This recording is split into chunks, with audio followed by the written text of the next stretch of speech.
Pembacaan dari 1 Korintus pasal 1 ayat 18 hingga ayatnya yang ke-31. Hikmat Allah dan hikmat manusia. Sebab pemberitaan tentang salib memang adalah kebodohan bagi mereka yang akan binasa, tetapi bagi kita yang diselamatkan pemberitaan itu adalah kekuatan Allah. Karena ada tertulis, Aku akan membinasakan hikmat orang-orang berhikmat, dan kearifan orang-orang bijak akan kulenyapkan. Di manakah orang yang berhikmat? Di manakah ahli Taurat? Di manakah pembantah dari dunia ini?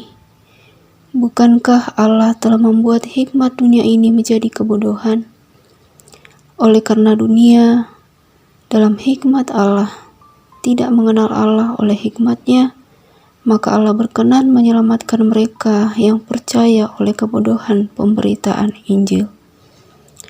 Orang-orang Yahudi menghendaki tanda, dan orang-orang Yunani mencari hikmat, tetapi kami memberitakan Kristus yang disalibkan, untuk orang-orang Yahudi suatu batu sandungan, dan untuk orang-orang bukan Yahudi suatu kebodohan.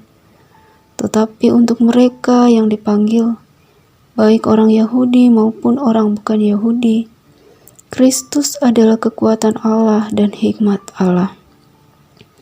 Sebab yang bodoh dari Allah lebih besar hikmatnya daripada manusia, yang lemah dari Allah lebih kuat daripada manusia. Ingat saja, saudara-saudara, bagaimana keadaan kamu ketika kamu dipanggil. Menurut ukuran manusia, tidak banyak orang yang bijak, tidak banyak orang yang terpengaruh, tidak banyak orang yang terpandang. Tetapi apa yang bodoh bagi dunia, dipilih Allah untuk memalukan orang-orang yang berhikmat. Dan apa yang lemah bagi dunia, dipilih Allah untuk memalukan apa yang kuat. Dan apa yang tidak terpandang dan yang hina bagi dunia, dipilih Allah, bahkan apa yang tidak berarti, dipilih Allah untuk meniadakan apa yang berarti, supaya jangan ada seorang manusia pun yang memegahkan diri di hadapan Allah. Tetapi oleh Dia kamu berada dalam Kristus Yesus, yang oleh Allah telah menjadi hikmat bagi kita. Ia membenarkan dan menguduskan dan menebus kita. Karena itu seperti ada tertulis, Barang siapa yang bermegah, hendaklah ia bermegah di dalam Tuhan. Amin. Hikmat Allah. Paulus menyadari dirinya bukan orang yang pandai berkata-kata dan berhikmat menurut pandangan dunia. Secara fisik ia juga lemah, sakit-sakitan. Ia menyebutkan bahwa ia datang ke Korintus dengan kelemahan, kegentaran, dan ketakutan. Ia pernah menjadi bahan tertawaan dan disebut sebagai spileter oleh orang-orang Yahudi dan Yunani.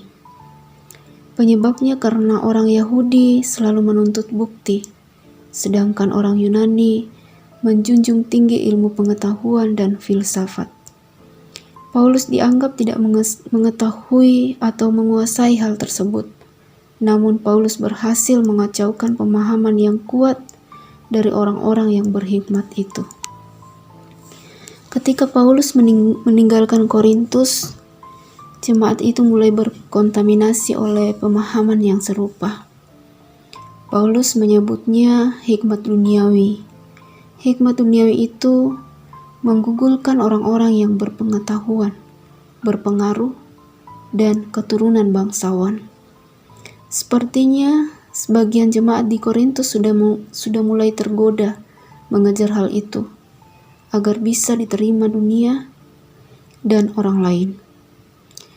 Mengetahui hal itu, Paulus menasihati agar mereka berhenti melakukannya karena Allah telah memulai pekerjaan yang baik dalam mereka.